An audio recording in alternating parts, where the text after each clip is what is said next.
আপনারা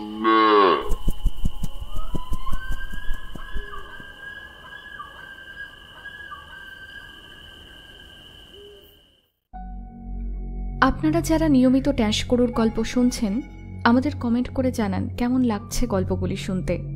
আর আমাদের চ্যানেলের নিয়মিত আপডেট পেতে অবশ্যই ট্যাঁশকড়ুকে সাবস্ক্রাইব করুন। আমাদের আজকের গল্পটি কঠোরভাবে প্রাপ্তবয়স্ক ও প্রাপ্তমনস্কদের জন্য। গল্পে বর্ণিত ঘটনাবলী সম্পূর্ণভাবে কাল্পনিক ও লেখকের মস্তিষ্ক প্রসূত। বাস্তবের সাথে কোনো মিল থেকে থাকলে তা অনিচ্ছাকৃত। নমস্কার, আমি প্লাবিতা। ট্যাঁশকড়ুর আজকের গল্প পরিবেশনায় আপনাদের সকলকে স্বাগত।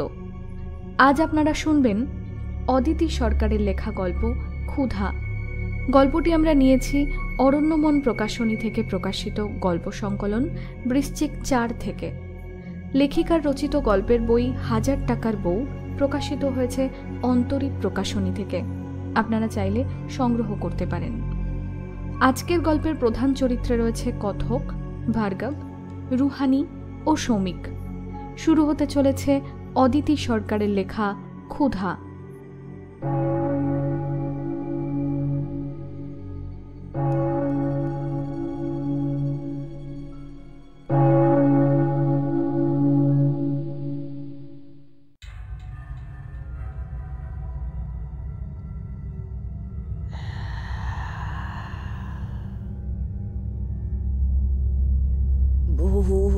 বহু যুগ ধরে তার উপবাস ক্লিষ্ট পিপাসার্ত অস্তিত্ব এই অন্ধকার অবরুদ্ধ পাতালে অপেক্ষায় আছে।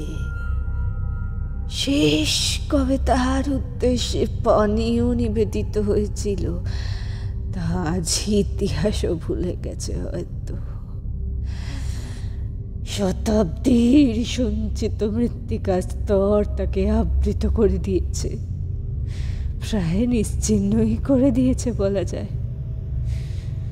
যে নামের উচ্চারণেও একদিন কেঁপে উঠত অতি বড় সাহসের বুক, তার সেই নাম পর্যন্ত ভুলে গেছে মানুষ।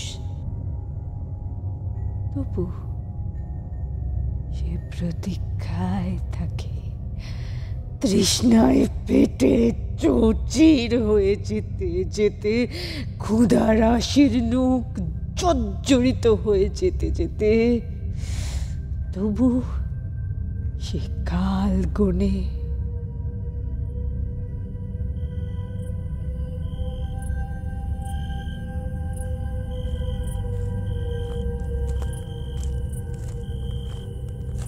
ভার্গবের সঙ্গী লোকাল গাইড ছেলেটি অনেকক্ষণ ধরেই উসখুস করছিল। কিছু একটা বলতে চেয়েও বারবার থেমে যাচ্ছিল।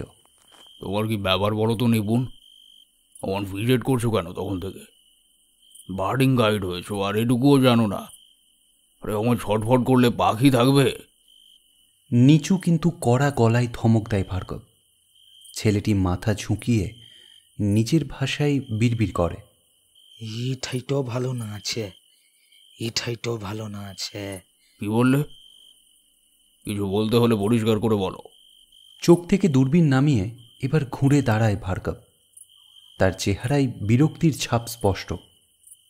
নিপুণ গগৈ সামান্য ইতস্তত করে চোখ তুলে তাকায়। এই জায়গাটা ভালো নয় স্যার, এখানে বেশিক্ষণ না থাকাই ভালো।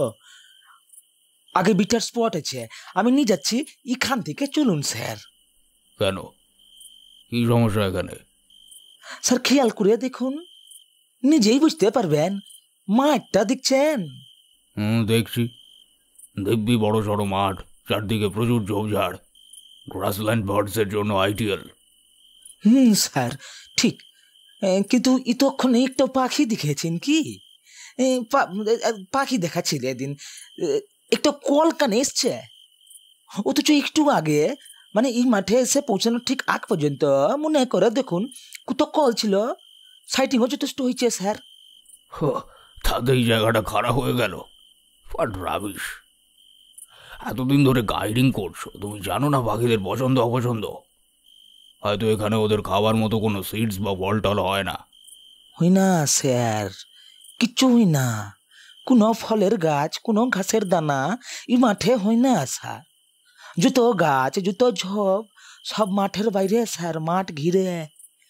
এই মাঠে শুধু কাঁটার ঝাড়। কোনো পাখি, কোনো অ্যানিমাল এই মাঠের উপর দিয়ে যায় না। আমার অন্যায় হয়ে গেছে স্যার। স্যার আমি রাস্তা খেয়াল করিনি। এইদিকে আপনাকে নিয়ে আমার আসারই কথা ছিল না স্যার। কি করে যে এসে পড়লাম নিজেই বুঝতে পারছি না। আবার বিড়বিড় করতে থাকে নিপুণ। নিপুণের এই অকৃত্রিম অস্বস্তি ভার্গবকে বাধ্য করল চারপাশটা খুঁটিয়ে দেখতে। যথেষ্ট রাগ ও বিরক্তি নিয়েও সে বুঝতে পারছিল ছেলেটা সত্যিই ভয় পাচ্ছে। সেভাবে যে চারিদিকের জঙ্গলের থেকে এই জায়গাটা এমন কিছু আলাদা তা নয়, তবে ভালো করে নজর করলে একটা সামান্য অস্বাভাবিকত্ব তার চোখে ধরা পড়ছিল। আশেপাশের গাছপালার সঙ্গে এই চৌকো মতো ময়দানটার গাছগুলোর কোনো মিল নেই। গাছ বলতে কিছু আধ শুকনো কাঁটার ঝোপঝাড়, তাও সংখ্যায় খুবই কম।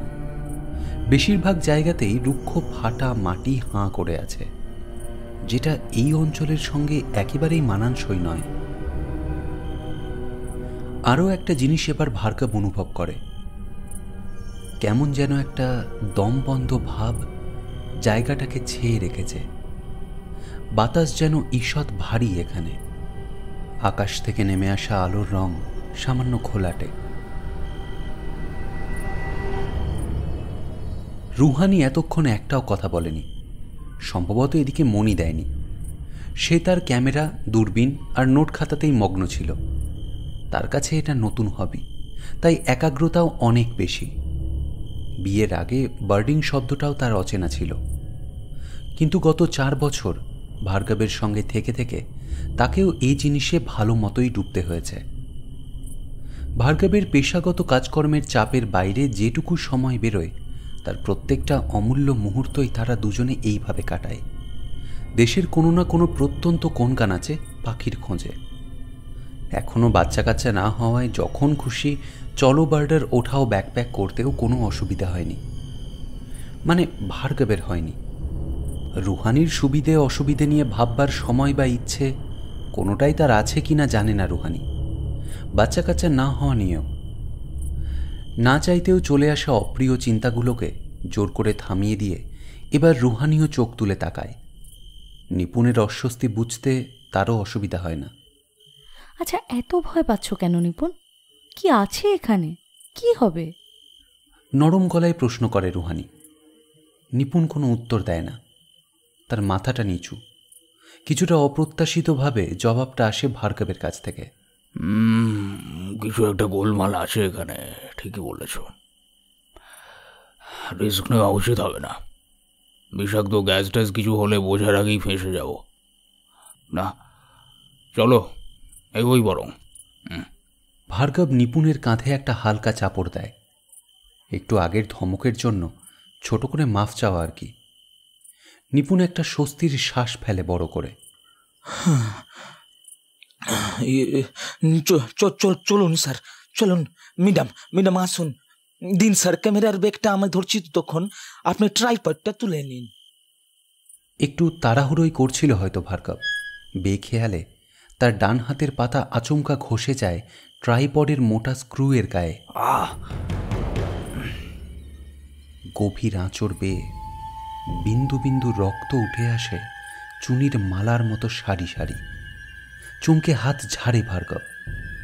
উষ্ণ রক্তের ফোঁটা ছিটকে পড়ে মাটিতে। নিপুণ ব্যাকুল হয়ে এগিয়ে আসে। কি হলো স্যার? কি হলো স্যার? খুব কাইটে গেল? আরে না, just a scratch, my stupidity, nothing else. চলো। এই রক্ত বেরোচ্ছে যে। ও কিছু না, এক্ষুনি থেমে যাবে। চলো চলো, বেশি বেলা হয়ে গেলে আর কিচ্ছু পাবো না আজ। কমান রুহানি। হাতটা আরেকবার ছেড়ে প্যান্টে ঘষে নেয় ভার্গব। আর ঠিক সেই মুহূর্তে তাদের পায়ের নিচের জমি সজোরে দুলে ওঠে।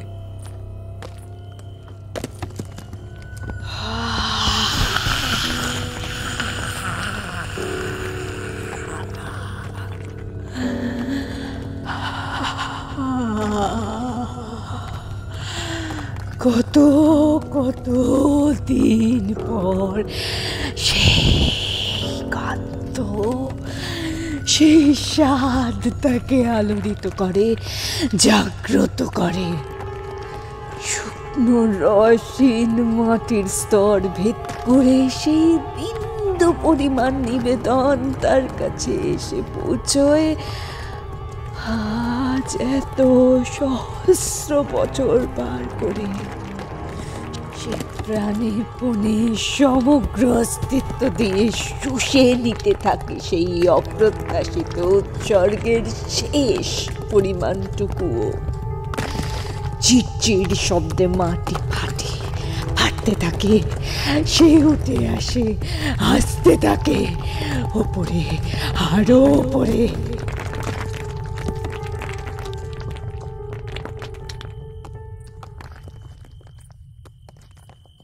কি হলো বলো তো নিপুণ? আর্থকোয়েক না ভূমিকম্প?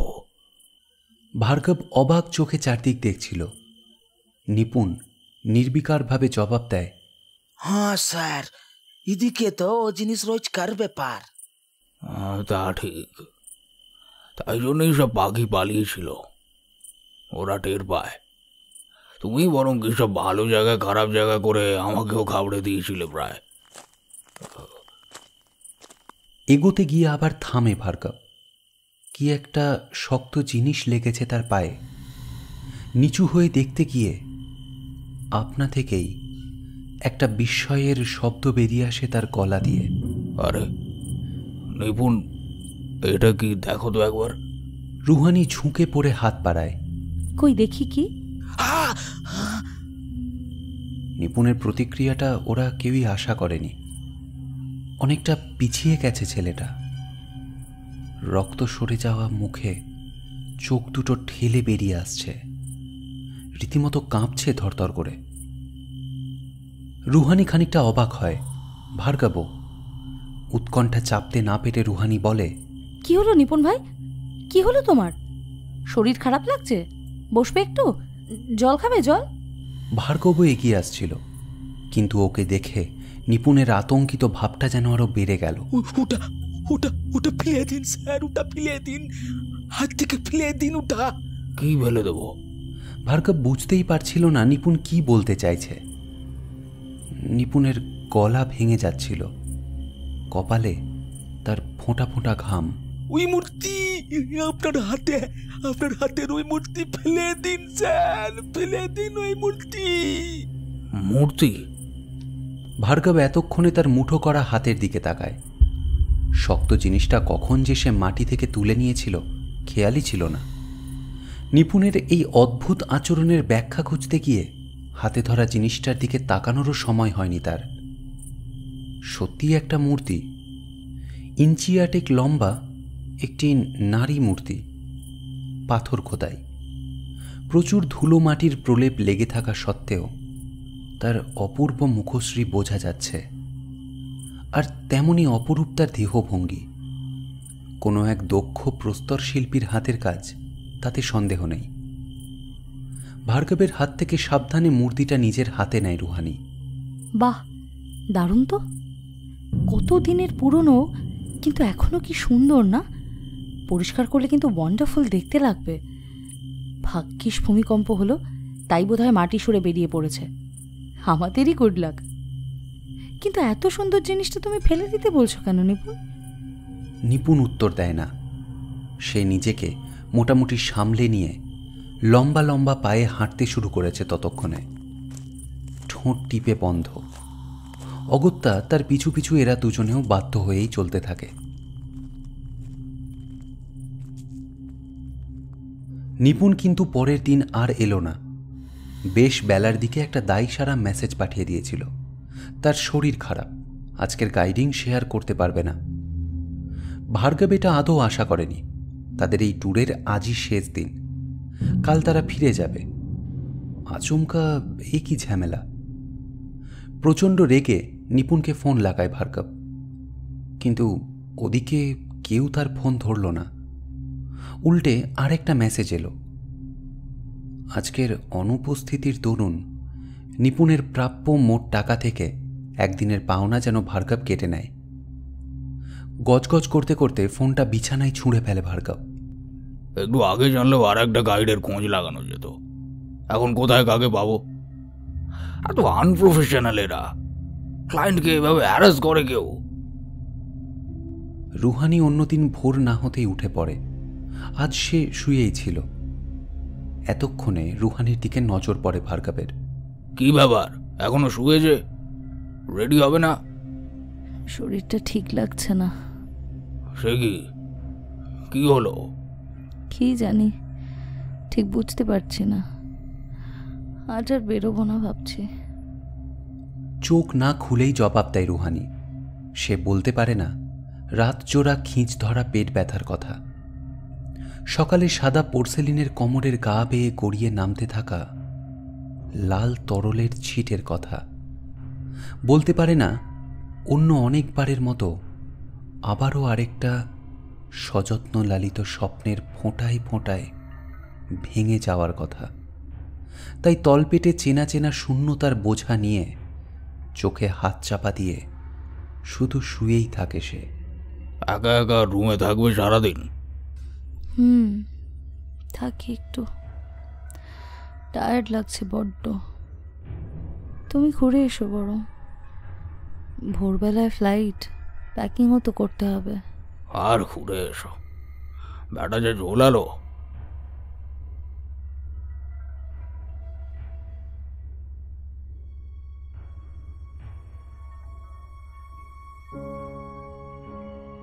রুহানির ক্লান্তি কিন্তু বার্ডিং ট্যুর শেষ করে বাড়ি ফিরেও কমল না, বরং দিনে দিনে আরও দুর্বলই হয়ে পড়ছিল সে। চোখের নিচে গাঢ় কালি, ম্যাটমেটে অনুজ্জ্বল ত্বক। সংসারের নিত্যকার সামান্য কাজ করতেই কেমন যেন হাঁপ ধরে যাচ্ছিল তার। সে ক্লান্তি এতটাই যে ভার্গবের মতো সাংসারিক ব্যাপারে নিতান্ত উদাসীন পুরুষেরও একদিন ঠিকই চোখে পড়ল। কি তোমার শরীরের এমন হাল আমায় বলনি তো? কি আর বলবো। না, তোমায় দেখেই বোঝা যাচ্ছে কিছু একটা বড় সড়ো গোলমাল হয়েছে। আমি আজই ডক্টর খুরানার সঙ্গে অ্যাপয়েন্টমেন্ট করছি। তুমি একটু হিন্ট দেবে তো আমায়? জানো তো আমি একটু টাইপের লোক, চোখে আঙুল দিয়ে না দেখালে কিছু নজরে পড়ে না। আরে আরে বাবা, এত চিন্তার কিচ্ছু হয়নি। একটু টনিক কি ভিটামিন কিছু লাগবে মনে হয়, ডক্টর খুরানাও তাই প্রেসক্রাইব করবেন। দেখো, বেকারই অতগুলো টাকা খরচ করবে। ডক্টর খুরানা কিন্তু তা বললেন না। রুহানিকে পরীক্ষা করতে করতে তার মুখটা বেশ গম্ভীরই হয়ে উঠল।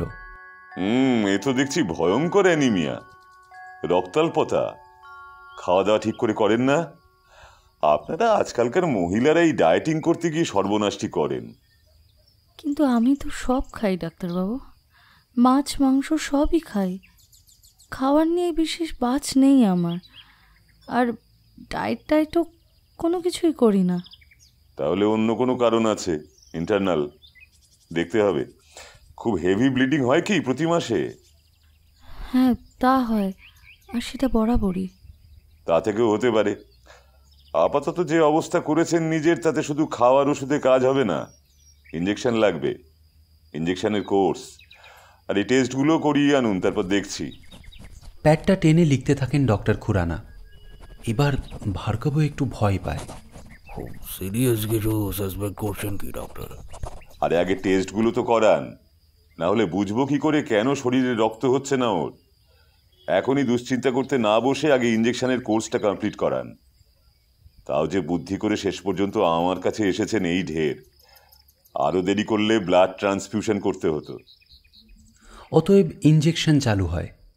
সপ্তাহে একদিন করে ক্লিনিক থেকে একটি মেয়ে এসে দিয়ে যায় ইঞ্জেকশন। ধীরে, অতি ধীরে কাজ হতে শুরু করে। প্রায় বোঝাই যায় না। খুব আস্তে আস্তে ফ্যাকাশে চেহারায় আবছা লালের ছোঁয়া লাগতে থাকে রুহানির। কাজে কর্মে উৎসাহের গতি এখনো স্লথ, মন্থর। আসলে সহজ থাকার অভিনয় করতে করতে রুহানি ক্লান্ত। ভালো লাগে না আর কিছু আজকাল। দুবেলা খেতে বসে শুধু থালার উপর আঙুলের নাড়াচাড়াই সার। মুখে বিন্দুমাত্র স্বাদ লাগে না তার। এনার্জির অভাবে শেষবার বেরিয়ে ফিরে আসার পর ব্যাগপত্রও ঠিকঠাক জায়গায় গুছিয়ে তোলা হয়নি এতদিন। এবার গায়ে একটু জোর ফিরে পেতেই ওগুলোতে হাত দেয় রুহানি, আর ওই করতে গিয়েই মূর্তিটা বেরিয়ে পড়ে। একটু বেআইনিভাবেই ওটা নিয়ে এসেছিল ওরা, নইলে তো মাটির নিচ থেকে পাওয়া এক পুরনো মূর্তি সরকারের ঘরে জমা দেওয়ার কথা। অথচ এত সুন্দর মূর্তিটা প্রাণে করে হাতছাড়া করার কথা ওরা ভাবতেই পারছিল না। একরকম দুরু দুরু বুকেই এয়ারপোর্টে সিকিউরিটি পার হয়েছিল সেদিন। এই বুঝি আটকায়, এই বুঝি ব্যাগ খুলতে বলে। কিন্তু ভাগ্যের জোরই বলতে হবে, সেরকম কিছুই হয়নি। নির্বিঘ্নেই এসেছিল মূর্তি ওদের সঙ্গে। নেহাত বাড়ি ফিরেই শরীরটা এমন খারাপ হলো, নইলে অনেকদিন আগেই রুহানি এটাকে সাফসুত্র করে ডিসপ্লে করত। কোথায় কিভাবে রাখবে সেও ভাবা আছে তার। খুব সাবধানে নরম কাপড় ভিজিয়ে মূর্তির গা থেকে আলতো করে ঘষে ঘষে মাটির প্রলেপ তুলেছে রুহানি, রোজ একটু একটু করে। ধীরে ধীরে বহু বছরের জমাট ধুলো কাদা উঠে গিয়ে চকচকে কালো পাথর বেরিয়ে এসেছে। অতটুকু মূর্তি, অথচ যেন জীবন্ত। চোখের কোণে, ঠোঁটের বাঁকে অদ্ভুত লাস্য। শরীরের গঠনের তো তুলনাই নেই। কোথায় লাগে খাজুরাহো, কোথায় লাগে কোণার্ক, কোনো হেঁজি পেঁজি লোক পাথর কেটে এ মূর্তি বার করে আনেনি। বোঝাই যায় এ হলো অত্যন্ত উঁচু দরের কাজ। অথচ কোনো চেনা দেবী মূর্তির সাথে এর আদৌ কোনো মিল নেই। তবে কি কোনো এক যুগে শুধুই পুতুল ছিল এটা, সাজিয়ে রাখার সামগ্রী? বেশ কয়েকজনকে ডেকে ডেকে দেখিয়েছে ওরা, কেউই কিছু বলতে পারেনি। ভার্গব তার ফটোগ্রাফি গ্রুপেও ছবি টবি দিয়ে খোঁজ করেছিল, লাভ হয়নি। অগত্যা সাজিয়েই রেখেছে রুহানি ওকে। লিভিং রুমের উত্তর পূর্ব কোণে একটা কুলুঙ্গি মতো ছিল ওদের, ফাঁকাই পড়েছিল এতদিন, কিছুই যেন মানাতো না ওখানে। ওই কুলুঙ্গিতে মূর্তিটাকে বসাতেই জায়গাটা যেন মুহূর্তে হেসে উঠল। মনে হলো যেন এতদিন এর অপেক্ষাতেই ছিল ওই এক টুকরো দেওয়ালের ভাঁজ। কি মনে হতে দুপাশে পেতলের মোমদানিতে দুটো বড় মোমো রেখে দিয়েছে রুহানি। পুজো টুজোর প্রদীপ জাতীয় কিছু নয়, এমনি। কার মূর্তি তাই তো জানা নেই, পুজোর প্রশ্ন আর আসে কোত্থেকে। তাছাড়া এমনিতেও রুহানির ওসব অভ্যেস নেই। আসলে শুধু মূর্তিটা একটু যেন ন্যাড়া দেখাচ্ছিল। মোমদানি দাঁড় করিয়ে দেওয়াতে ছবিটা সম্পূর্ণ হলো। মাঝে মাঝে সন্ধেবেলায় মোম দুটো জ্বালিয়ে দিলে আলতো হলুদ আলোর ঝর্ণাধারায় ঝলমল করে ওঠে ওই কৃষ্ণা নগ্নিকা। ঘরের চেহারাই যেন পাল্টে গেছে ওই একটা পুতুলের দৌলতে। যে আসে সেই প্রশংসা করে। শুধু অতিথি নয়, চলতে ফিরতে নিজেদেরও কতবার যে চোখ চলে যায় ওদিকে। সত্যি জিনিসটা অপূর্ব সুন্দর। ওইভাবে পেয়ে গেছে, তাই পয়সা দিয়ে কিনতে হলে এ জীবনে অন্তত হতো না। একদিন সকালে নরম কাপড় দিয়ে মূর্তিটাকেই ঘষছিল বসে বসে রুহানি। ছুটির দিনের সকালে এটা আজকাল তার প্রায় অভ্যেসে দাঁড়িয়ে গেছে। আর যত ঘষা হয় ততই চমক বাড়ে ওই কালো পাথরের। ঘষছিল আর গুনগুন করে কি সব যেন বলছিল রুহানি ওই নিষ্প্রাণ পাথরের টুকরোটাকে। এও এক নতুন অভ্যাস হয়েছে তার। হয়তো সে নিজেও জানে না এই কথা বলার খবর, অথচ কত কথাই যে বুঝবুঝে ফেনার মতো উপচে উঠে আসে তার ভেতর থেকে। ফিসফিসিয়ে আজও বলছিল তাই। জানো, ভার্গব ওর ঘর, বিছানা সবকিছু আলাদা করে নিয়েছে কাল রাতে। আমি নাকি বাচ্চা বাচ্চা করে অবসেসড হয়ে যাচ্ছি। ভার্গবের আর ভালোই লাগে না আমার সঙ্গে কিছু করতে। নিজেকে নাকি ওর জাস্ট বাচ্চা উৎপাদনের মেশিন বলে মনে হয়। হ্যাঁ গো, ও তাই বলেছে আমাকে, তুমি জানো। আলতো জলের ফোঁটা করাচ্ছিল রুহানির গাল বেয়ে। অজান্তেই কোলের ওপর যত্নে শোয়ানো মূর্তিকেও বোধহয় রুহানির অলক্ষ্যেই ছুঁয়ে যাচ্ছিল সেই নোনা জল। এ বাবা, কি কাণ্ড করে রেখেছে! ইমা, কি মরে পড়ে আছে! ও দিদি! হঠাৎ কামওয়ালি বাইয়ের চেঁচামেচিতে রুহানির এই নির্বিঘ্ন নিশ্চিন্ত অবকাশ যাপনের শান্তি একেবারে খান খান হয়ে গেল। আর একটু হলেই হাত থেকে পড়ে যাচ্ছিল মূর্তিটা। মাঝখান থেকে বেকায়দায় পাথরে ঘষে গিয়ে রুহানির ডান হাতের বুড়ো আঙুলটা বিচ্ছিরিভাবে ছড়ে গেল। মুহূর্তের মধ্যে রক্তের লাল একটা রেখা ফুটে উঠল চামড়ার উপরে। দ্রুত হাত সরিয়ে নিতে নিতেও এত পরিশ্রমে এত যত্নে পরিষ্কার করা মূর্তিটার গায়ে খানিকটা রক্ত লেগেই গেল। কি হলো তোমার পার্বতীদি? এত হল্লা কেন সকাল সকাল? বেশ বিরক্তির স্বরে প্রশ্নটা ছুঁড়ে দিয়ে কাটা আঙুলটা মুখে পুরে চুষতে থাকে রুহানি। তামাটে নোনতা স্বাদের ঝাঁঝ তার জিভকে ঘিরে ধরে। পার্বতীর আওয়াজ আরো চড়ে। আমাকে ডাকছো কেন দিদিজি? কি কাণ্ড হয়ে আছে নিজেই দেখো এসে। আমি উঠতে পারছি না এখন। কি হয়েছে বলো। আর কি হয়েছে? রাতে কুকুর না শিয়াল কি এসেছিল তোমাদের বাগানে কে জানে। পিছনের দরজার সামনে কি কাণ্ড করে রেখেছে দেখে যাও এসে। চারিদিকে যা জঙ্গল করে রাখো তোমরা, জানোয়ার আসবে না? অগত্যাই উঠতে হলো মূর্তিটাকে সাবধানে বুকের কাছে ধরে। ক্রুদ্ধ অসন্তুষ্ট পার্বতী কোমরে হাত দিয়ে দাঁড়িয়েছিল উঠোনের দরজার সামনে। রুহানিকে দেখে সামান্য সরল। তার বাড়ানো আঙুল অনুসরণ করে মাটির দিকে তাকায় রুহানি। একটা ছোট্ট শরীর, বোধহয় ছাগল ছানাটানা কিছু ছিল জীবন্ত অবস্থায়। এখন একটা ছিন্ন ভিন্ন মাংসের পিণ্ড। মুহূর্তের মধ্যে মাথাটা ঘুরে উঠল রুহানির। চোখের সামনে তাল তাল অন্ধকার। ওরা আসতে গন্ধটা ভীষণ চেনা। ভেজা ভেজা ভারী বাতাসে রুহানির নিঃশ্বাস বন্ধ হয়ে আসছিল। তীব্র স্রোতা নদীটি বয়ে যাচ্ছিল নিঃশব্দে।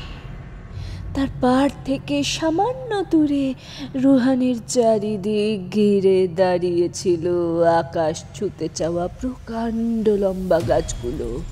বয়সের ভারে তাদের বাকল কালো হয়ে গেছে।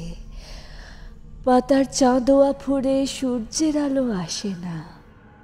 সেই ভয়ঙ্কর সৌন্দর্যের মধ্যে দাঁড়িয়ে রুহানি কি এক শ্বাসরোধী ভয়ে শঙ্কায় থরথর করে কাঁপছিল।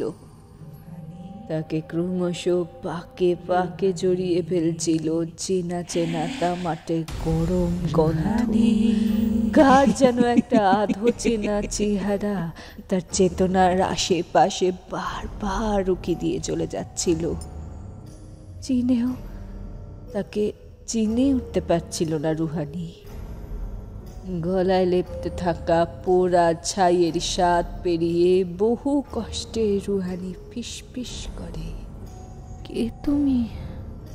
উত্তরে বহু যুগের ওপার থেকে ভেসে আসা এক নারী কণ্ঠের হাসি বাজে তার কানে। ধাতব বিদ্রুপে মোড়া তীক্ষ্ণ হাসি। কাঁচ ভাঙা শব্দে কি যেন বলে সেই হাসি জড়ানো স্বর। একটা নাম, কিছু কথা, অচেনা ভাষায় সেই অস্পষ্ট কথাগুলোর মানে বোঝার চেষ্টা করতে করতে গাঢ় থেকে আরো গাঢ় অন্ধকারে তলিয়ে যেতে থাকে রুহানি। কাঁচা মাংসের ভোগ চাই আমার, আমি কে চাই কাতি।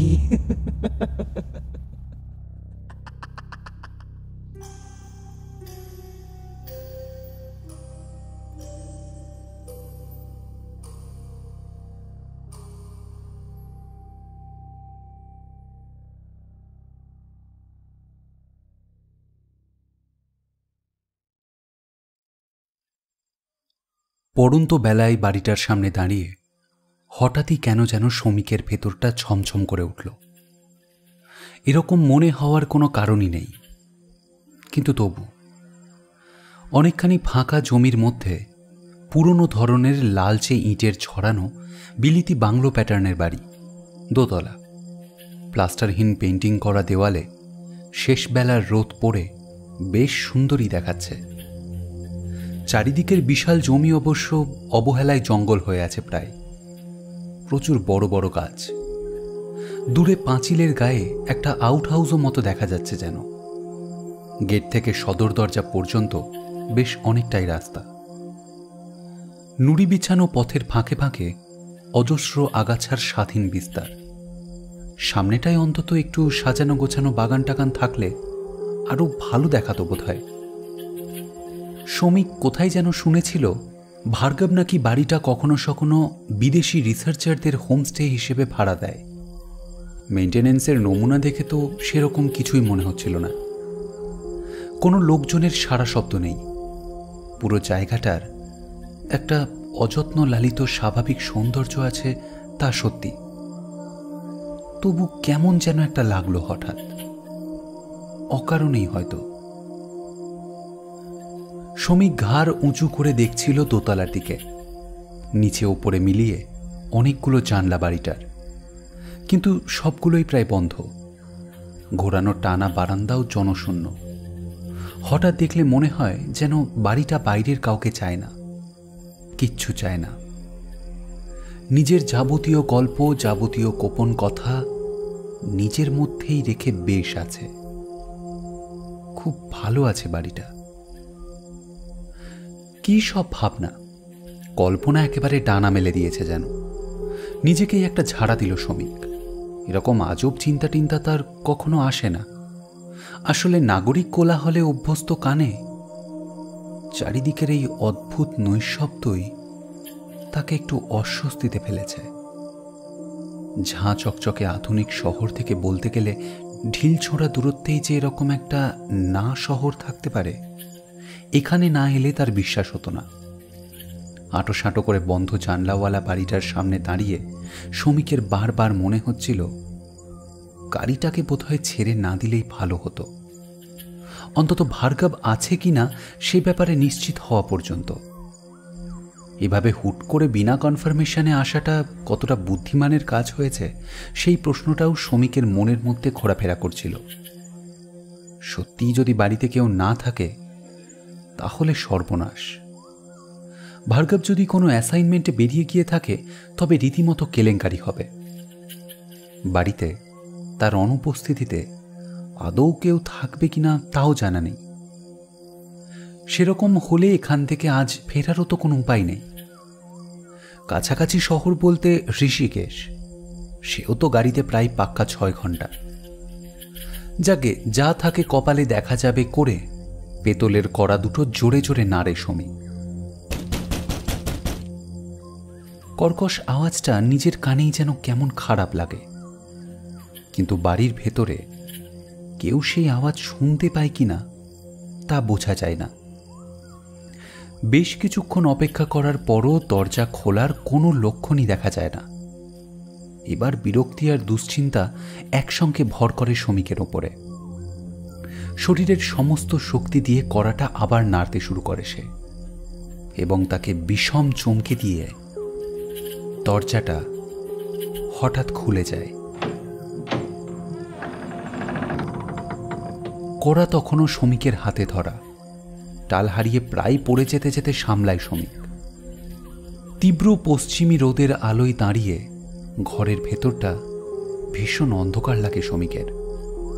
কার্নিশ গড়িয়ে ঝুলে পড়া ছুপসি উইস্টেরিয়ার ছায়ার আড়ালে আধখোলা দরজার ওপাশে যে দাঁড়িয়ে আছে তাকে স্পষ্ট দেখতে পায় না সে। আর অদ্ভুতভাবে ওদিকের জন্য কোনো প্রশ্ন করে না, জানতে চায় না শ্রমিকের পরিচয়, কে সে, কোথা থেকে এসেছে, কেনই বা এসেছে। দরজাটাও এতটুকুই ফাঁক করা যাতে শুধু ভেতরের লোকটি শ্রমিককে দেখতে পায়।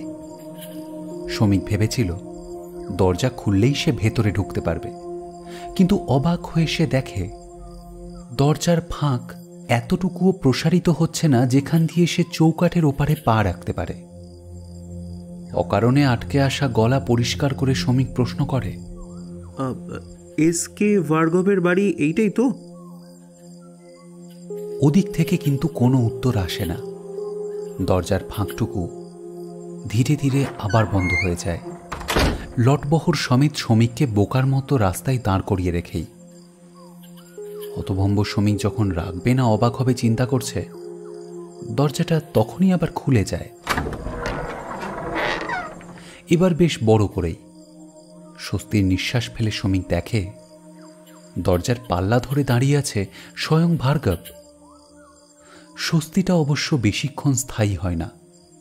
ভার্গবের অভিব্যক্তি দেখে মনে হয় সে আদৌ চিনতেই পারছে না শ্রমিককে।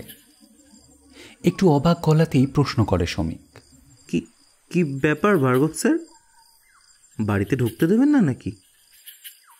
ভার্গব যেন একটা চটকা ভেঙে জেগে ওঠে। একবার মুখের উপর হাতটা চালিয়ে নিয়ে নিজেকে একটা ঝাঁকি দিয়ে সজাগ করে তোলে। শ্রমিক না? ইয়েস, শ্রমিক দাশগুপ্ত, রাইট। তো এখানে হঠাৎ কি মনে করে? শ্রমিক ঠিক এরকম অভ্যর্থনা আশা করেনি। উত্তর দিতে গিয়ে তার গলা একটু জড়িয়ে যায়। না মানে আপনি তো বলেছিলেন আসতে, তাই। আমি? কবে?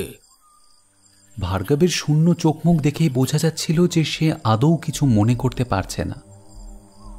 আরো বিব্রত লাগে শ্রমিকের।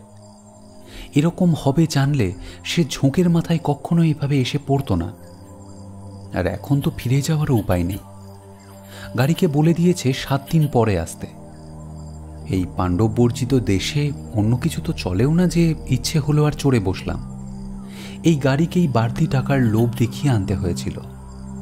শহর থেকে এত ভেতরে কোনো গাড়িই আসতে চাইছিল না। তখন শ্রমিকের মনে হয়েছিল এটা একটা দারুণ সুযোগ। এসকে ভার্গবের মতো আন্তর্জাতিক খ্যাতিমান ওয়াইল্ড লাইফ ফটোগ্রাফার নিজে তাকে ডেকেছে। লোকালয় থেকে দূরে ভার্গবের এই বাড়ির কথা অনেকেই জানে, কিন্তু ফটোগ্রাফির জগতের কেউই কোনোদিন এখানে আসেনি। ভার্গব ডাকেনি কাউকেই। তার নিজের কথায় এটা তার বিটুইন প্রজেক্টস নিজেকে রিচার্জ করার জায়গা। এখানে প্রফেশনের দুনিয়ার কাউকে এনে সেধিয়ে নিজের শান্তি নষ্ট করতে চায় না সে। সবাই জানে সুরিন্দর ভার্গব ঠোঁটকাটা লোক, আর রীতিমতো ঠোঁটকাটা ভাবেই ভার্গবও স্পষ্টই বলে এ কথা। তাই অপ্রত্যাশিত আমন্ত্রণটা পেয়ে প্রথমটা বিশ্বাসই করতে পারেনি শ্রমিক, কিন্তু রাজি হতেও সময় নেয়নি। জানতো একবার এসে পৌঁছলে দুর্ধর্ষ কিছু ছবি তুলতে পারবে সে। টুরিস্ট সার্কিটের বাইরে প্রায় আনটাচড ভার্জিন জঙ্গল, আর ভার্গবের মতো মেন্টার, অসামান্য কাজ হবে। কিন্তু এখন মনে হচ্ছে নিমন্ত্রণকর্তা মোটেও খুশি হয়নি শ্রমিককে দেখে। খানিকটা অপ্রতিভভাবেই দাঁড়িয়েছিল শ্রমিক।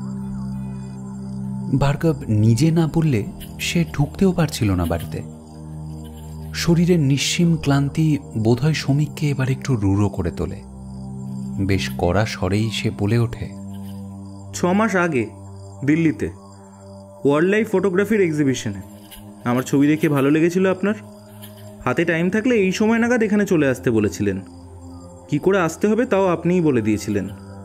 দেখুন, অসুবিধা থাকলে ফিরে যাচ্ছি, কিন্তু আজকের রাতটা বোধহয় আপনার কষ্ট হলেও আমায় এখানেই থাকতে হবে।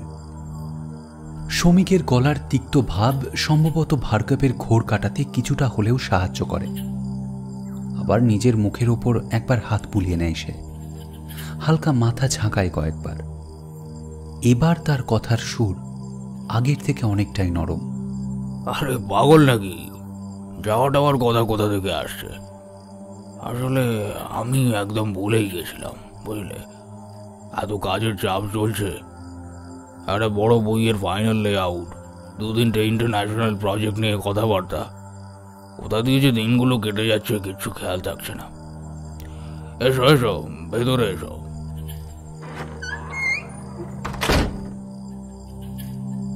খটকা পুরোপুরি কাটে না শ্রমিকের। ভার্গবকে ঠিক স্বাভাবিক লাগছিল না তার। আপনার কি শরীর খারাপ? অসুবিধা করলাম এসে? শরীর না তো, শরীর কেন খারাপ হবে? এই কথা কেন বললে তুমি? না এমনি, মানে আপনাকে একটু ফ্যাকাশে দেখাচ্ছে মনে হলো। একটু ফ্যাকাশে কথাটা শ্রমিক কম করেই বলেছিল। 6 মাস আগের ভার্গবের সঙ্গে আজকের ভার্গবের সত্যি বলতে কোনো মিলই খুঁজে পাচ্ছিল না সে। সেই লম্বা চওড়া ডেয়ারডেভিল এসকে ভার্গবের বয়স যেন 6 মাসেই 10 বছর বেড়ে গেছে। রোদে পোড়া তামাটে মুখ এখন প্রায় রক্তহীন, সাদা। চোখের নিচে চোয়ালের পাশে চামড়া ঝুলে পড়েছে বুড়োদের মতো। কথাবার্তাও কেমন যেন অসংলগ্ন। সেই দাপুটে গলা, সেই সাংঘাতিক রকম কনফিডেন্ট আওয়াজই বা কোথায়? না, একদম ফিট আছি আমি, কিচ্ছু গোলমাল নেই শরীরে। বেশ জোর দিয়ে বলে ওঠে ভার্গব। তবু কেন যেন শমিকের মনে হয় ভার্গব নিজেকেই বিশ্বাস করাতে চাইছে কথাটা। নিজেকে সহজ দেখানোর ওর প্রাণপণ প্রচেষ্টাটা দেখে খারাপই লাগছিল শমিকের। গলায় কেমন যেন একটা নকল উৎসাহ এনে কথা বলছিল ভার্গব। তাহলে এসে যখন পড়েইছ গরিবখানায়, তোমার একটা বেশ জোরদার গাতিরদারির ব্যবস্থা তো করতেই হয়। কি বলো রুহানি? বলো। শমিকের ঠিক পেছন থেকে একটা গলা উত্তর দিল। প্রচণ্ড চমকে উঠল শমিক। আসলে ওর ধারণা হয়েছিল ওখানে ওরা দুজন ছাড়া ধারে কাছে আর কেউ নেই। হঠাৎ অত কাছে নরম রমণীকণ্ঠ একেবারেই আন্দাজের বাইরে ছিল। তাই চমকানোটাও চোখে পড়ার মতো জোরালো রকম হয়েছিল। যদিও ভুলটা ওরই। ভার্গবের আগেও তো দরজা কেউ একজন খুলেছিল, মনে থাকা উচিত ছিল শমিকের। একটু অপ্রতিভভাবেই পেছনে ঘাড় ঘোরায় শমিক। একেবারে দরজার গোড়াতেই যে দাঁড়িয়ে আছে, ঠিক সেরকম মূর্তি এখানে দেখার আশা করেনি শমিক। স্থানীয় কেউ বা কাজের মেয়ে যে সে নয়, সেটা তার দাঁড়ানোর ভঙ্গি বা পোশাকই শুধু নয়, চেহারার বুদ্ধিদীপ্ত পরিশীলনও বলে দিচ্ছিল। প্রথমেই যেটা শমিকের চোখে পড়ে সেটা হলো মেয়েটির শরীরের গড়ন।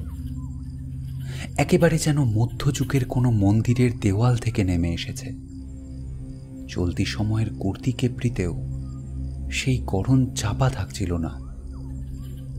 গায়ের রং চকচকে বাদামি, পিঠ বেয়ে নেমে এসেছে লম্বা চুল, ধারালো পাথর কাটা নাক মুখ। কিন্তু সব থেকে আশ্চর্য তার চোখ দুটো, অস্বাভাবিক রকম উজ্জ্বল। পিতাভ পিঙ্গল মণির পেছনে বহু গভীরে যেন আলো জ্বলছে। এমন চোখের তারা আর কারো দেখেনি শমিক আজ পর্যন্ত। অদ্ভুত এক স্থির দৃষ্টিতে ভার্গবের দিকে চেয়েছিল সেই চোরা চোখ। শমিককে সে গ্রাহ্য করছিল না, যেন শমিকে ঘরেই নেই। এই যে আমার বন্ধু শমিক, আর শমিক এই আমার মিসেস রুহানি। ভার্গব হাওয়ায় হালকা হাত ঘোরায়। শমিকের আড়ষ্ট মাথা ঝোঁকানোর বিশেষ কোনো জবাব পাওয়া গেল না রুহানির কাছ থেকে। সে একইভাবে স্থির দৃষ্টিতে ভার্গবের দিকেই চেয়েছিল। কদিন যেন থাকছো তুমি দাশগুপ্ত? দিন সাতেকের মতো ভেবেই তো এসেছিলাম। ওকে ওকে, 7 দিন। 7 দিন থাকবে শমিক আমাদের সঙ্গে, শুনলেই তো? তাহলে কোন ঘরটা দেবে ওকে রুহানি? উপরে বড় শোয়ার ঘরটা তো ফাঁকাই আছে। হালকা হাসির মতো কিছু একটায় রুহানির টানা টানা চোখের কোণ সামান্য কুঁচকে উঠল। রুহানির দিকে একবার তাকালো ভার্গব। শমিকের পরিষ্কার মনে হলো ওদের দুজনের মধ্যে চোখে চোখে নিঃশব্দে কি যেন একটা কথাবার্তা হয়ে গেল। বেশ জোরেই প্রতিবাদ করে ওঠে শমিক। না না, আপনাদের ঘর আমি নেব কেন? সে কি কথা? তা হয় না। আমাদের ঘর? ও না না, আমরাও ঘরে শুই না। ওটাই বেস্ট হবে তোমার জন্য। রুহানি তো নিজেই বলছে। আমি বরং আপনার জিনিসপত্র ওপরে নিয়ে যাচ্ছি। ওই একটাই ব্যাগ তো। আরে সে কি, আপনি কেন নেবেন? কাজের লোক তো কেউ নেই? না হয় আমাকেই বরং দেখিয়ে দিন কোথায় নিয়ে যেতে হবে, আমিই নিয়ে যাচ্ছি। না না, তুমি কেন কষ্ট করবে, আমি নিয়ে যাচ্ছি। দাও, ততক্ষণ তুমি বরং ওকে একটা বেশ কড়া করে চা বানিয়ে দাও, বুঝলে রুহানি? এত কষ্ট করে এত দূর পথ এসে এখন নির্ঘাত ওর মন ওটাই চাইছে। কি বলো হে দাশগুপ্ত? বেশ, তাই দিচ্ছি। হালকা হেসে রুহানি ঘর ছেড়ে বেরিয়ে যায়। শমিক একটু অবাক হয়েই লক্ষ্য করে তার দৃষ্টি থেকে আগের সেই তীব্রতা সম্পূর্ণ উধাও হয়ে গেছে। চা খেতে খেতে ভার্গবের দিকে হালকা নজর রাখছিল শমিক। আগের থেকে অনেকটাই স্বাভাবিক দেখাচ্ছিল এখন তাকে। কথাবার্তায় অসংলগ্ন ভাবও প্রায় নেই। ও ভালো কথা দাশগুপ্ত, আমি কিন্তু রাতের খাবার একটু তাড়াতাড়ি খেয়ে নিই, ওই 8টার মধ্যে। অসুবিধে নেই তো? না না, অসুবিধা কেন হবে? শমিক ভদ্রতার হাসি টেনে আনে মুখে, যদিও তার নিজের আদৌ অত সকাল খাওয়ার অভ্যেস নেই। আমার জন্য কিছু চেঞ্জ করতে হবে না। আপনাদের যখন রেগুলার ডিনারের সময় তখনই খাবো। আমি পরে খাবো, আপনি আর আপনার বন্ধু একসঙ্গে খাওয়া দাওয়া সেরে নেবেন। আবার চমকে ওঠে শমিক। কখন শব্দহীন পায়ে রুহানি এসে দাঁড়িয়েছে সেটা সে বুঝতেই পারেনি। আপনি রাত করে খান বুঝি? হ্যাঁ, আমার খেতে খেতে অনেক রাত হয়। আসলে সব কাজকর্ম মিটিয়ে তারপর খেতে বসি তো। হাসে রুহানি। সত্যি সে খেতে বসল না তাদের সঙ্গে। খাওয়ার আয়োজন সামান্যই ছিল, তবে স্বাদু নিঃসন্দেহে, আর সেটা নিরামিষ হলেও। অবশ্য শমিক বিরাট কিছু আশাও করেনি। এভাবে খবর টবর না দিয়ে এসে পড়ে কিছু হলেও যে খেতে পেয়েছে এই ঢের মনে হচ্ছিল তার। খাওয়া শেষ হতে খানিকটা যেন তাকে জোর করেই শুতে পাঠিয়ে দিল ভার্গব। বলল, টায়ার্ড আছো দাশগুপ্ত, আজ রেস্ট নাও, কাল কথা হবে। আমারও কিছু জরুরি কাজ পেন্ডিং আছে, সেই সব শেষ না করলে তোমার সঙ্গে ভালো করে বসার সময় হবে না। শোয়ার ঘরে ঢুকে কেমন যেন অস্বস্তি হচ্ছিল শমিকের। একটা অদ্ভুত গন্ধ যেন ঘরটার রন্ধ্রে রন্ধ্রে মিশে আছে। কড়া ধূপ আর তার সঙ্গে অন্য আরও কিছু। গন্ধটা যেন ভারী হয়ে চেপে বসতে চায় শরীরের উপরে, চোখের পাতার উপরে। একটা অস্বাচ্ছন্দ্য যা ব্যাখ্যার অতীত। অথচ সুন্দর গোছানো ঘর, মোটামুটি যা যা থাকা দরকার তার সবই আছে। এসে অবধি যা ব্যাপার স্যাপার চলছিল তাতে শমিকের শরীরের সঙ্গে মস্তিষ্কও এমনিতেই ক্লান্ত হয়েছিল। তার উপরে এখন এই নেশা ধরানো গন্ধটা যেন তার দু চোখের পাতাকে জোর করে নামিয়ে আনতে চাইছিল। কোনো মতে হাত মুখ ধুয়েই বিছানায় শরীর ঠেলে দিল শমিক, আর কয়েক সেকেন্ডের মধ্যেই গভীর ঘুমে তলিয়ে গেল সে। কতক্ষণ ঘুমিয়েছিল জানা নেই। হঠাৎ ঘুম ভেঙে কেমন যেন দিশা হারিয়ে ফেলেছিল শমিক। কি যেন একটা শব্দ তার কানে ঢুকে ঘুম ভাঙিয়ে দিয়েছিল। প্রথমে ঠিক কোথায় আছে সে এটা বুঝতেই একটু সময় লেগেছিল তার। তারপর ধীরে ধীরে চেতনা ফিরল। হাতড়ে হাতড়ে সময় দেখার চেষ্টা করছিল সে। হঠাৎ আবার সেই শব্দটা কানে এলো তার। একটা তীক্ষ্ণ তীব্র যন্ত্রণার আর্তনাদ। খুব একটা দূরে নয় শব্দটার উৎস। শমিকের সারা শরীরের রোম যেন দাঁড়িয়ে যাচ্ছিল আতঙ্কে। শব্দটা স্বাভাবিক নয়, একটা মারাত্মক কিছু বার্তা বয়ে আনছিল ওই আওয়াজ। খাট থেকে ধরফর করে নামে সে। জানলার ভারী পর্দাগুলো শোয়ার আগেই সরিয়ে দিয়েছিল। এখন সেখান দিয়েই বাইরেটা দেখার চেষ্টা করলো একবার। নিশ্চিদ্র অন্ধকার, একটা তারাও দেখা যাচ্ছে না। ভারী গরম মেঘের পরত ঢেকে রেখেছে চারিদিক। হাওয়া চলছে না এতটুকু। প্রকৃতিও যেন কি একটা অব্যক্ত আশঙ্কায় থম মেরে আছে। গাছপালার ফাঁক দিয়ে বাগানের এক কোণে হঠাৎই একটা আবছা লালচে আলোর আভাস চোখে পড়ে শমিকের। কিছুর শিখা যেন কেঁপে কেঁপে জ্বলছে মনে হয়। কিন্তু এত রাতে ওখানে কি চলছে? তবে কি আগুন লাগলো নাকি কোথাও? তাহলে তো সবাইকে জাগাতে হয়। আগুন ছড়িয়ে পড়লে তো সর্বনাশ। কিন্তু আগুন হলে তো ধোঁয়া থাকতো। সেরকম কিছু তো দেখা যাচ্ছে না, আর কোনো পোড়া গন্ধও নেই। শ্রমিকের কিরকম একটা তালগোল পাকিয়ে যেতে থাকে, আর তারই মধ্যে আবার শোনা যায় সেই বুক ফাটা আর্তনাদ। কিন্তু এবার যন্ত্রণা যেন আরো বেশি। আওয়াজটা চড়ায় উঠে কেমন যেন একটা খড়খড়ে কোঙানির সাথে মিলিয়ে যায়। শ্রমিক স্পষ্ট অনুভব করে ওই কোণে, যেখানে আগুনের শিখা কাঁপছে, ওখান থেকেই উঠছে আওয়াজটা।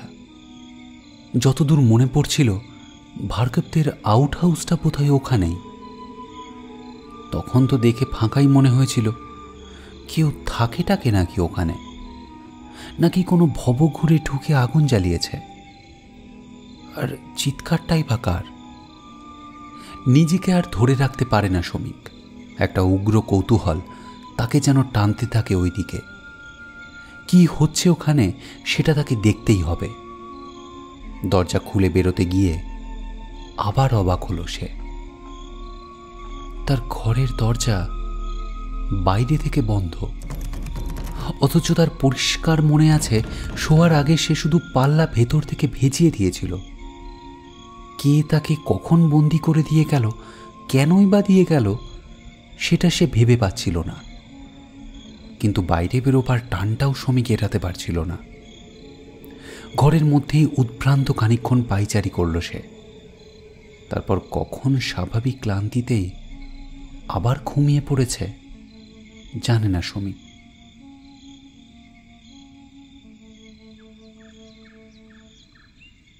পরদিন একটু বেলা করেই ঘুম ভাঙল তার। একটু ইতস্তত করেই দরজায় হাত ছুঁয়েছিল সে। দরজা কিন্তু তাকে অবাক করে মসৃণভাবে খুলে গেল। পুরো ব্যাপারটা তার ক্লান্ত মস্তিষ্কের দুঃস্বপ্ন ছিল কিনা সেটা ঠিক বুঝতে পারছিল না সে। নিচে এসে ভার্গবের দেখা মিলল না, তবে রুহানি ছিল। তাকে দেখে ঝকঝকে হাসল। ঘুম ঠিক মতো হয়েছিল? শ্রমিক একটু দোনামোনা করছিল উত্তর দিতে। বন্ধ দরজার কথা বলা উচিত হবে কিনা এটা ভাবতে ভাবতেই তার জবাব দিতে খানিকটা দেরি হয়ে গেল। সে কিছু বলার আগেই রুহানি কথা বলে উঠল আবার। আপনাকে কালকে একটা কথা বলা হয়নি। আসলে কালকে রাতে আপনার ঘরের দরজা না আমি বাইরে থেকে লাগিয়ে দিয়েছিলাম। সে কি, আপনি দরজা লাগিয়েছিলেন? কেন? আসলে আমাদের বাড়িটা তো দেখছেনই, চারিদিকে বেশ জঙ্গল মতন। রাতে অনেক সময় ভামটাম চলে আসে। অন্য জন্তু জানোয়ার যে আসে না তা নয়, দরজায় হুড়কো না লাগালে না ঠেলে ঘরে ঢুকে পড়ে, খাটের তলায় তলায় গিয়ে লুকিয়ে থাকে। আপনাকে বলতেই উঠেছিলাম, দেখলাম আপনি দৌড় ভেজিয়ে রেখেই ঘুমিয়ে পড়েছেন। তখন আর ডেকে জাগাইনি আপনাকে, ভাবলাম সকালেই বলে দেবক্ষণ। বসুন না, আপনার ব্রেকফাস্ট দিচ্ছি। আর ভার্গব স্যার, খাওয়া হয়ে গেছে ওর? আপনি খাবেন না? আমি ব্রেকফাস্ট খাই না। আর আপনার স্যার আসবেন হয়তো এখনই, আপনি খেয়ে নিন ততক্ষণ, আমার একটু সুবিধা হয় তাহলে। রাতে খাবার শেষে কি একটুখানি খান, সকালে খানই না। আপনার ফুড হ্যাবিট তো দারুণ ম্যাডাম। ওই জন্যেই এরকম ফিট রাখেন নিজেকে, বুঝলাম। তা খানটা কি আপনি তাহলে? হাওয়া? বলবো কেন, টপ সিক্রেট। ঝটপট টোস্ট অমলেট সাজিয়ে দিল রুহানি, সাথে ধোঁয়া ওঠা চা। খেতে খেতে আলাপ চালায় শ্রমিক। আপনি নিজেই সব করেন বুঝি ম্যাডাম? হেল্পিং হ্যান্ড নেই কোনো? ছিল, আমি ছাড়িয়ে দিয়েছি। দুইজনই তো লোক, তার আর কত কাজই বা থাকে বলুন। একটা বাচ্চা টাচ্চা হলে তখন না হয় রাখবো আবার। আর ওরা আসতেও চায় না এই বাড়িতে। সেই কেন আসতে চায় না? ওই যে বললাম না আপনাকে, চারিদিকে সাপ শেয়ালের ভয়। একবার তো আমার রান্নাঘরের দরজাতেই ছাগল না কিসের একটা বাচ্চা মেরে ফেলে রেখেছিল। সে একেবারে রক্তারক্তি কাণ্ড।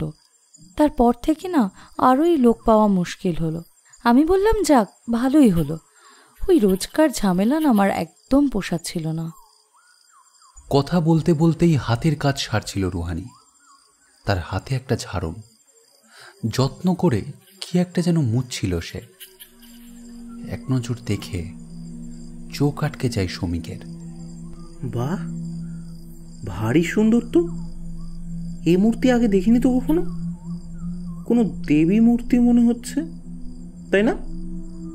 কি নাম এই দেবীর? কেসাই খাতি। কি নাম বললেন? কেসাই খাতি, র ফ্লেশ, যে দেবী কাঁচা মাংসের ভোগ গ্রহণ করেন। ভার্গবের গলা পেয়ে পিছনে ফিরে তাকায় শ্রমিক। বুড়ো মানুষের মতো পা ঘষতে ঘষতে ঘরে ঢুকছিল ভার্গব। দিনের আলোয় তার চেহারা কালকের থেকেও খারাপ লাগছিল শ্রমিকের। হাঁটার ধরন দেখে মনে হচ্ছিল ভার্গবের শরীর থেকে যেন সব শক্তি ফুরিয়ে গেছে। অবাক এবং খারাপ লাগলেও সে নিয়ে কিছু বলা থেকে নিজেকে জোর করে আটকায় শ্রমিক। কোথায় পেলেন স্যার এই মূর্তি?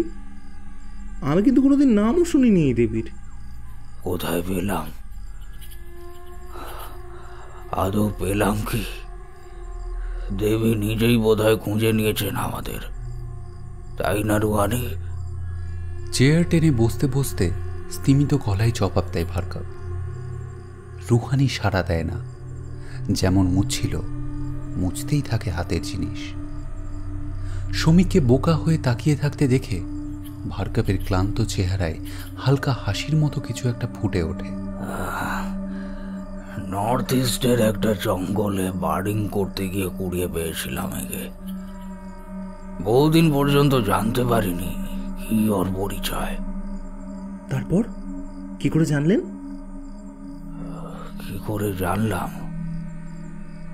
কি করে জানলাম যেন? ও হ্যাঁ, রুহানি বলল একদিন ওর হঠাৎ নাকি মনে পড়ে গেছিল নামটা। ম্যাডাম বুঝি আগে দেখেছিলেন কোথাও এই মূর্তির রেফারেন্স? হয়তো। কারো দিকে মুখ না ঘুরিয়েই বাতাসে কথাটা ছুঁড়ে দিয়ে ঘর থেকে বেরিয়ে যায় রুহানি।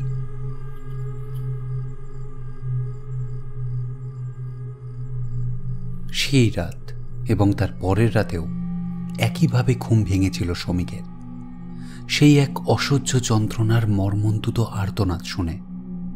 সেই একইভাবে দরজা বাইরে থেকে বন্ধ পেয়েছিল সে। দিনের বেলাগুলোও খুব একটা স্বাভাবিক লাগছিল না তার। ভার্গব প্রায় সারাদিনই নিজের ঘরে বন্ধ, নাকি অসম্ভব কাজের চাপ। শ্রমিক যে আশা নিয়ে এসেছিল তা পূর্ণ হওয়ার বিন্দুমাত্র সম্ভাবনা চোখে পড়ছিল না তার। রুহানির অতিথি আপ্যায়নে অবশ্য কোনো রকম ত্রুটি ছিল না, শুধু ওই একসঙ্গে না খাওয়াটুকু ছাড়া। কিন্তু নিছক শুয়ে বসে ছুটি কাটাতে তো আসেনি শ্রমিক। তার অস্থির লাগছিল। বাড়ির হাতার মধ্যেই দুদিন ক্যামেরা ঘাড়ে ঘুরেছিল সে, পাখিও পেয়েছিল কিছু, কিন্তু ভার্গব তাকে কোথাও নিয়েও যায়নি। কোনো আলোচনাও হয়নি। বলতে গেলে ভার্গবকে দেখতেই পাচ্ছিল না সে। ওই আউট হাউসটার আশেপাশেও দু চক্কর লাগিয়েছে শ্রমিক। নিতান্তই নিরীহ দর্শন, তালাবন্ধ একটা শেড ছাড়া আর কিছুই চোখে পড়েনি। উপহাসের পাত্র হওয়ার ভয়ে নাকি অন্য কোনো নিজেরও অজানা কারণে রুহানি বা ভার্গব কাউকেই রাতের ব্যাপারটা কিছুই বলেনি শ্রমিক। কিন্তু একটা কৌতূহল তাকে কুড়ে কুড়ে খাচ্ছিল। যত এ বাড়ি ছেড়ে যাওয়ার দিন এগিয়ে আসছিল, ততই তার ভেতরের উত্তেজনা যেন তীব্র হয়ে উঠছিল। ওই তালা দেওয়া ঘরে প্রতি রাতে কি হয় তা জানার কৌতূহল। সেই জন্যেই আজ রাতে কাণ্ডটা করেছিল শ্রমিক। অন্য দিনের মতো আজও খেয়ে উপরে উঠে এসেছিল সে, সবাইকে শুভরাত্রি জানিয়ে। সশব্দে দরজাও ভেজিয়ে দিয়েছিল। কিন্তু তারপরে যেটা করেছিল সেটা অন্য দিনের থেকে অন্যরকম। ভেজানো দরজাকে অতি সন্তর্পণে আবার খুলেছিল সে। পা টিপে টিপে চলে গিয়েছিল ঘোরানো বারান্দার একেবারে শেষ প্রান্তে। সেখানে অন্ধকারের পুঞ্জে নিজেকে মিশিয়ে ফেলে অপেক্ষা করেছিল পরবর্তী পর্যায়ে। বেশ অনেকক্ষণ অপেক্ষা করতে হয়েছিল শ্রমিককে। বারবার তন্দ্রা আসছিল, বারবার নড়ে চড়ে সজাগ হয়ে বসছিল সে। প্রায় মধ্যরাতের কাছাকাছি হালকা পায়ের শব্দ পৌঁছল তার সতর্ক কানে। নিজেকে আরো একটু গুটিয়ে অন্ধকারে সয়ে আসা চোখ তীক্ষ্ণ করল শ্রমিক।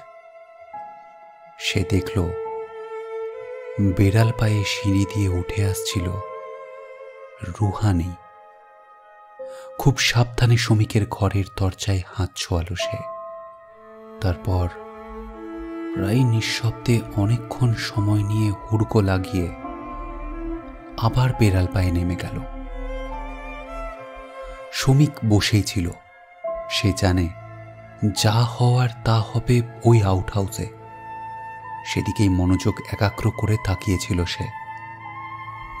অল্প পরেই তার প্রতীক্ষা সার্থক করে শেডের ভেতর কাঁপা কাঁপা আগুন জ্বলে উঠল। দুটো ছায়াও যেন চলে ফিরে বেড়াচ্ছিল ঘরের ভেতরে। ওদের একটু সময় দিল শ্রমিক। তারপর নেমে এলো দোতলা থেকে। সদর দরজা খোলাই ছিল। সে এগিয়ে গেল আউট হাউসের দিকে। আউট হাউসের ভেতরে দরজার ফাঁকে লালচে আলোয় যে দৃশ্য চোখে পড়ল, সেই বিভৎসতার কল্পনা শ্রমিকের অতি বড় দুঃস্বপ্নেও কোনো দিন আসেনি। নিজের চোখকে বিশ্বাস করতে তার কষ্ট হচ্ছিল। শ্রমিক দেখল আউট হাউসের ভেতরে একটা লম্বাটে বেদি। তার জায়গায় জায়গায় কালচে লাল ছোপ। শ্রমিক কিছুতেই ওগুলোকে শুকনো রক্তের দাগ ছাড়া আর অন্য কিচ্ছু ভাবতে পারছিল না। পেটের ভেতর থেকে গুলিয়ে উঠে আসতে চাওয়া বিদ্মিষা এবং মারাত্মক ভয়কে জোর করে আটকে রেখে সে দৃষ্টি তীক্ষ্ণ করে। ক্রমশ আলো ছায়ায় চোখ সয়ে আসে তার। আরো পরিষ্কার হয়ে ফুটতে থাকে দৃশ্যটা তার হতভম্ব দুই চোখের সামনে। বেদিটার ওপরে একটা মানুষের শরীর চিৎ করে শোয়ানো। মানুষটার দুই কবজি আর দু কোড়ালি বেঁধে রাখা হয়েছে বেদি ঘিরে পোতা বাঁশের খুঁটির সঙ্গে। এই মানুষটাকে খুব ভালো করে চেনে শ্রমিক। ভার্গব সম্পূর্ণ নগ্ন। কি অসম্ভব রোগা হয়ে গেছে ভার্গব। জামা কাপড়ে ঢাকা অবস্থায় তাকে দেখে এতটা আন্দাজ করতে পারেনি শ্রমিক। ভার্গবের সেই চওড়া হাড়ের কাঠামোর ওপর এখন শুধু যেন অযত্নে কিছুটা চামড়ার প্রলেপ চড়ানো। প্রায় কঙ্কাল সর্বস্ব দেহ। কাঁপতে থাকা আবছা আলো ছায়াতেও শ্রমিক পরিষ্কার দেখতে পায় ভার্গবের গলা থেকে নাভি পর্যন্ত অসংখ্য ক্ষতচিহ্ন। কিছু শুকনো, কিছু দগদগে কাঁচা।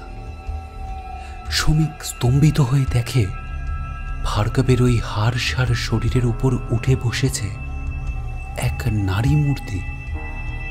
অপূর্ব দেহলাবণ্যের অধিকারিণী সেই রমণীর বয়স আন্দাজ করা অসম্ভব। অসম্ভব আন্দাজ করা তার জাতি বা দেশ।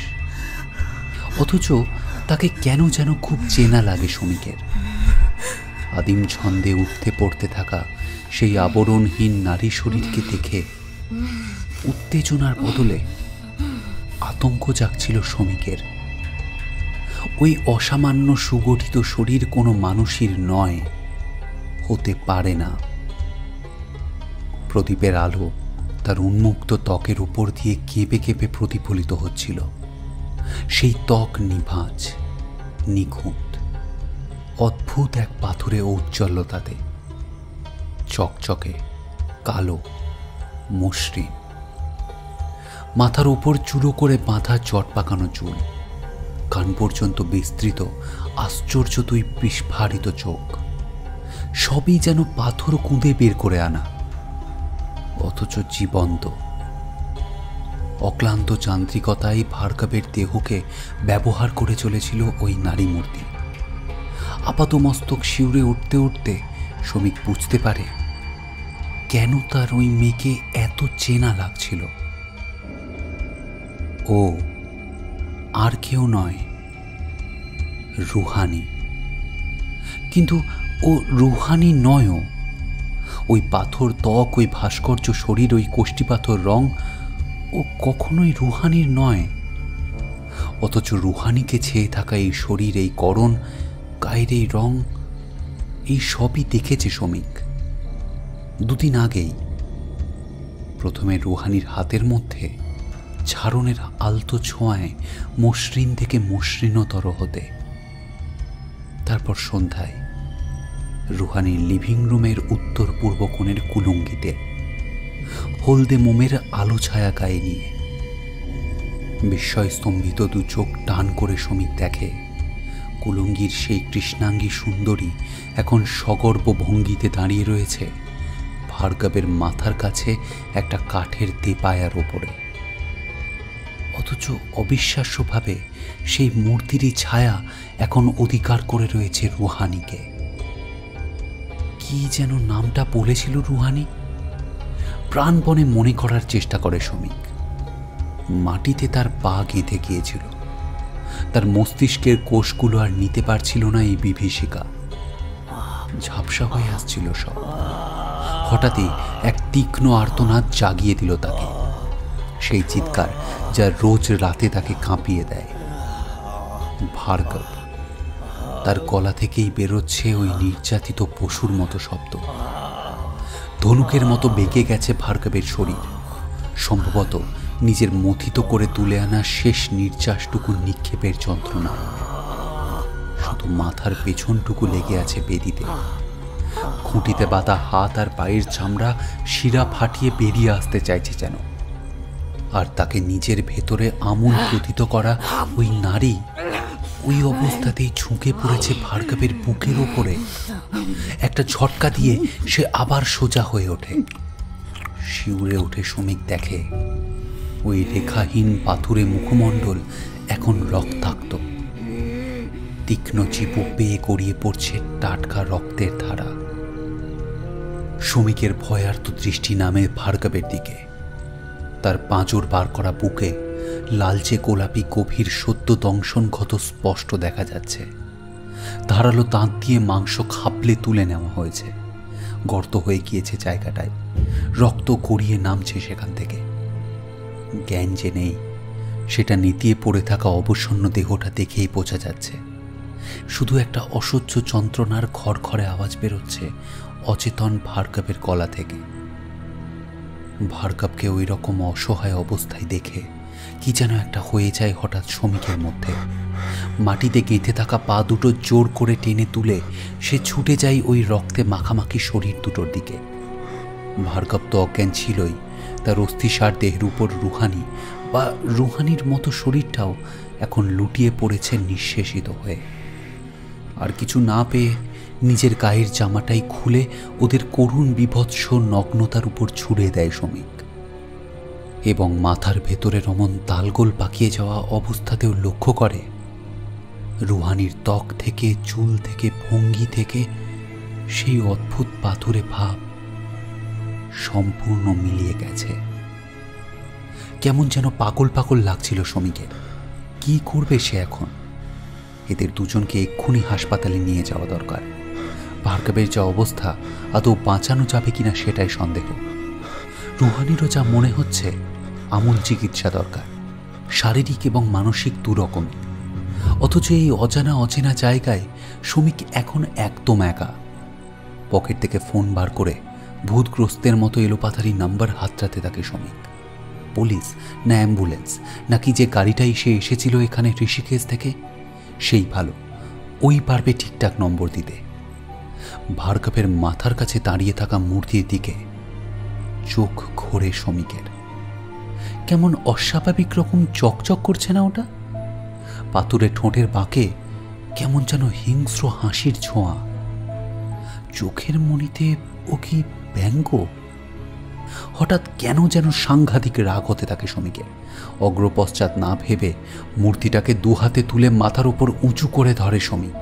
কেন যেন তার মনে হচ্ছিল রুহানি আর ভার্গবের এই অস্বাভাবিক আচরণের পেছনে রয়েছে এই মূর্তি। সর্বশক্তি দিয়ে অন্ধকারের মধ্যে মূর্তিটাকে ছুঁড়ে দেয় সমীক। কোথাও একটা সজোরে ঠং করে লাগার আওয়াজ আসে, পাথর ভাঙে টুকরো টুকরো হয়ে। আর তক্ষুনি ঝপ করে নামটা মনে পড়ে যায় সমীকের, কেশাই খাতি, দ্য ইটার অফ র ফ্লেশ। কাঁচা মাংসের ভোগ গ্রহণ করেন যে দেবী। দুটো অচেতন রক্তাক্ত মানব শরীর আর সমীককে নিয়ে অ্যাম্বুলেন্সটা তীব্র গতিতে ছুটে যাচ্ছিল শহরের দিকে।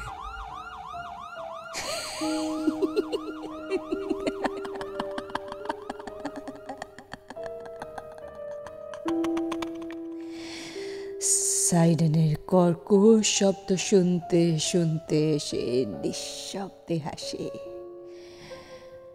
সাময়িক তৃপ্ত সে। এখন একটা বালিকণার থেকেও ছোট। ভেজা ভেজা রক্তাভ জরায়ুর নিভৃত নিরাপদ উষ্ণ কোটরে সে কোষ থেকে কোষে শুধু নিজেকে ভাঙছিল। এক থেকে বহু, বহু থেকে বহুতর হয়ে বাড়ছিল। একটু আগেই সে আদিম ক্ষুধায় নিজের মধ্যে হজম করে নিয়েছে অন্ধকার পিচ্ছিল সুরঙ্গ বেয়ে দ্রুত ছুটে আসা অন্ধ এক শুক্র বীজকে। এখন সে ব্যস্ত নির্মাণে। সময় ছাড়া আর কিছুর প্রয়োজন নেই তার। এখন শুধু পূর্ণতার অপেক্ষা, অপেক্ষা শরীর গ্রহণের, অপেক্ষা ক্ষুধা নিবৃত্তির, কোমল নিরাপদ আশ্রয়ের অন্ধকারে। তাই নিশ্চিন্তে নিজেকে করতে থাকে সে।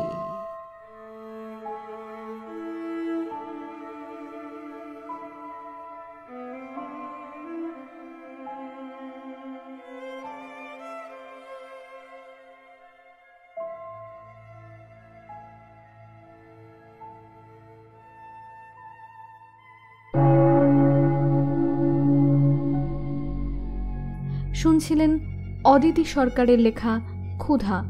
গল্পের কথক সৌভিক, রুহানি পূজা, ভার্গব তমাল, নিপুণ শুভ, ডক্টর খুরানা নরেন ভট্টাচার্য, সমীক শুভব্রত, পার্বতী সুতপা এবং কেসাই খাতির ভূমিকায় মঞ্জুরি।